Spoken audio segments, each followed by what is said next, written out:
En fait, regarde en football, il y a à la fois des centres de formation très performants en France depuis très longtemps, et en même temps, il y a la quantité et la qualité. La quantité de pratiquants et la qualité au niveau de la formation. Mais pourquoi en sport de combat, c'est plus compliqué? Parce que la quantité est liée, mais la qualité, ça voudrait dire que les mecs qui s'inscrivent et qui apprennent cette boxe-là se mettent en risque beaucoup plus. Ce qui est des risques de moi j'ai compris ça, risque de fracture du nez, risque de fracture du tibia. Moi je me suis cassé le tibia, c'est 3 mois et demi de plâtre, parce qu'à un moment donné, or en football, bon il y a des blessures, mais c'est quand même, ou en tennis, tu vois ce que je veux dire, les blessures c'est moins fréquent. En boxe, que ce soit pied ou pied-point, si tu veux avoir du monde chez toi, tu fais beaucoup d'adhésion, il faut que tu flattes le client. Tu lui demandes pas de faire de la barre comme des danseuses pour pouvoir monter des coups de pied figure en faisant le grand écart. Nous, on avait l'exigence chez Lafond de faire le grand écart. Alors moi, je faisais le grand écart latéral, j'avais pas tout à fait le grand écart axial. Mais les meilleurs de la salle avaient tous l'écrasement facial. Tu sais ce que c'est l'écrasement facial? Non. C'est ce que fait même pas Jean-Claude Van Damme, il triche un peu. C'est tu te mets en grand écart facial et tu poses ta poitrine par terre, tu vois? Okay. Là, ça veut dire que tu as la souplesse maximale pour faire les plus beaux coups de pied sans aucune gêne. C'est-à-dire que tu ne luttes pas contre ton corps quand tu montes ta jambe, tu délivres toute la puissance possible puisque tu n'es pas en train de tirer ta jambe. Tu vois, alors que les 3/4 des mecs qui montent des coups de pied figure avec une souplesse, comme j'ai vu d'ailleurs chez le meilleur français, que je respecte infiniment, mais quand je vois qu'il fait ses assouplissements, il est à 30 cm du sol en écart facial. Ce qui veut dire que quand il monte figure, la moitié de l'énergie, elle est là pour lutter contre la résistance musculaire, tu vois ce que je veux dire? Il tire son manque de souplesse. Alors que si tu as réellement la souplesse, ce qu'on appelle avoir une belle patte, ça explose, tu vois ce que je veux dire, en termes de vitesse et de percussion.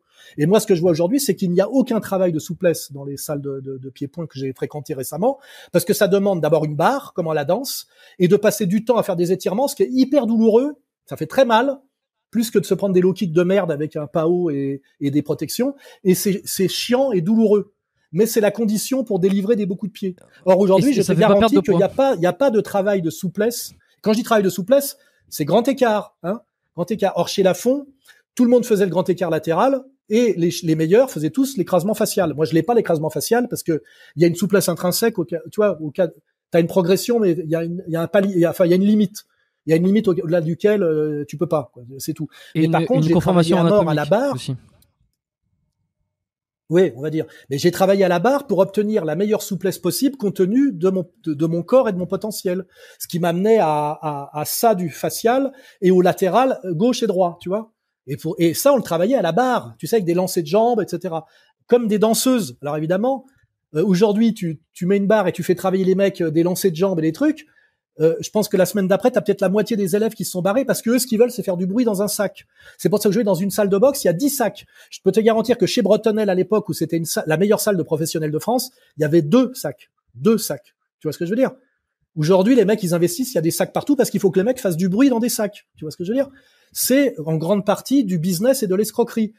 De l'escroquerie, si tu veux, effectivement, créer des vrais boxeurs.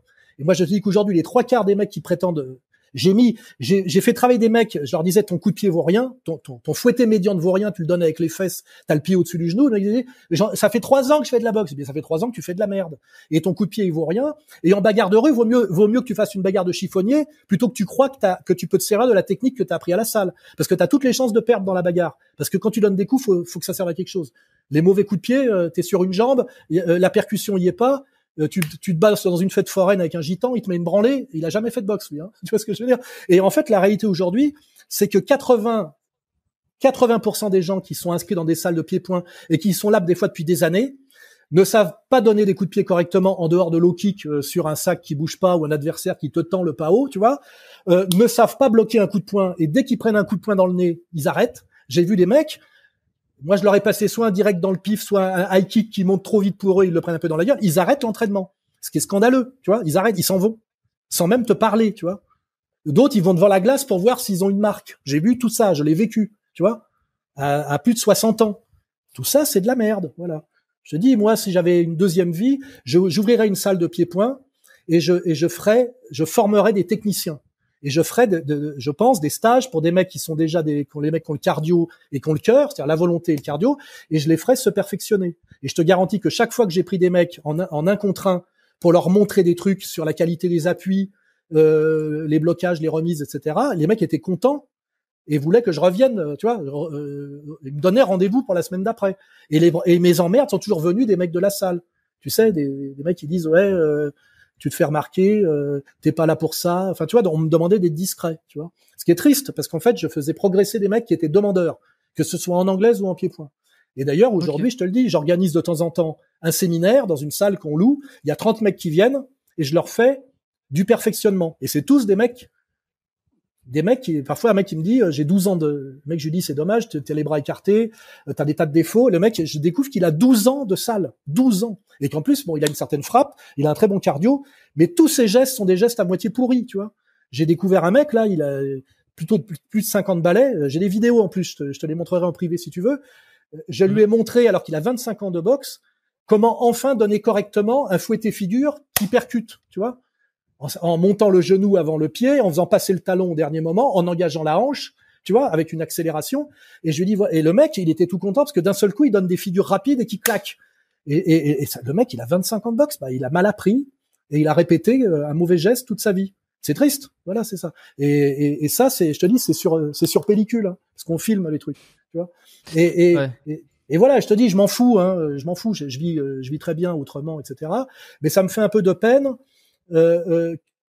alors que ces sports là, je te parle du pied-point parce que l'anglaise c'est encore autre chose.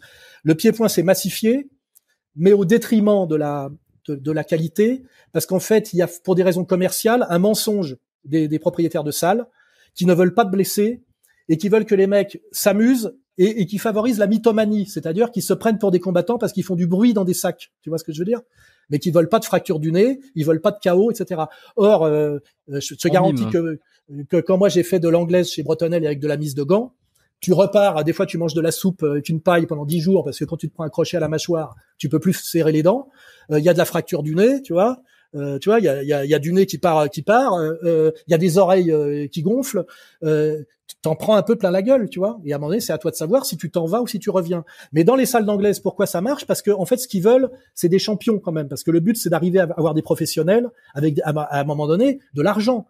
Jean Bretonnel, il avait une salle parce qu'il y avait derrière des mecs qui faisaient des championnats d'Europe, voire des championnats du monde. Skouma, il a fait un championnat du monde il a tenu 10 rounds face à McCallum à l'époque où McCallum était au meilleur de sa forme. McCallum, il avait le niveau d'Hagler et de Hearn. Simplement, comme il était jamaïcain, il a été un peu moins aidé. Mais il a mis KO Julian Jackson et il a mis KO Don Curry. Je sais pas si tu sais ce que c'est que la boxe, mais faire 10 rounds face à un mec comme ça en championnat du monde, faut déjà être une montagne, tu vois.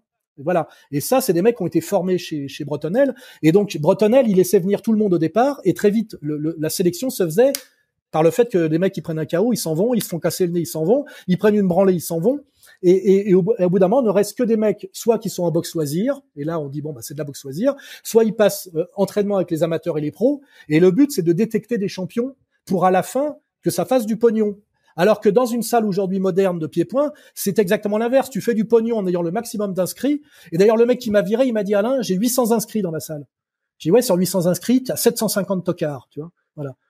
Et puis ça se saurait s'il y avait des champions de boxe en Suisse, tu vois, en pied-point, ça se saurait, tu vois. Alors ils ont les moyens, les salles sont belles, les douches sont magnifiques. J'ai jamais vu à Paris une salle aussi belle que les salles où je suis allé m'entraîner. Mais le problème, c'est que les mecs font semblant de donner des coups. Et ils donnent des coups dans des jambes qui se tendent. Moi, tu vois, je tends ma jambe. Le mec, il met des low kicks. Au bout du 3e low kick, j'en ai un peu marre de tendre une jambe pour que le mec me mette le maximum de puissance, tu vois, dans ma cuisse. C'est pas respectueux. Tu vois, c'est alors au bout d'un moment, je punis quand c'est à mon tour. Tu vois ce que je veux dire? Et là, d'un seul coup, je punis. Et le mec, il me fait, c'est pas des jambes que t'as, c'est des barres de fer. Ouais, bien sûr, à 60 balais.